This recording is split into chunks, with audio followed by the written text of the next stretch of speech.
আজকে হচ্ছে পূর্ণিমা, আর এই পূর্ণিমার দিনই হচ্ছে ভগবান বুদ্ধ বোধি লাভ করেছিলেন।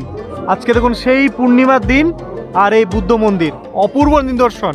সন্ধ্যাবেলায় দেখুন বটবৃক্ষ, এই যে বোধি বৃক্ষের নিচে কি সুন্দর লাইটিং করা, অপূর্ব সৌন্দর্য লাগছে। আমি স্পেশালি এর জন্যই বিকেলবেলাটা চুজ করেছি। আপনারা যদি কেউ সকালবেলা আসে থাকেন তাহলে ভুল করবেন, প্রচুর গরম আর সেরকম কিন্তু ভিউ দেখতে পারবেন না।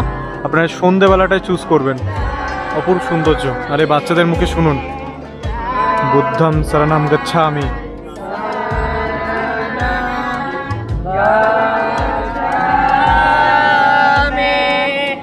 বুদ্ধম শরণম গচ্ছামি। সন্ধ্যাবেলা কি ভিড় দেখুন, আর লাইটিংটা যা করেছে, ওহো অপূর্ব সুন্দর। দেখুন বুদ্ধম শরণম গচ্ছামি, সবাই একই মন্ত্র কিন্তু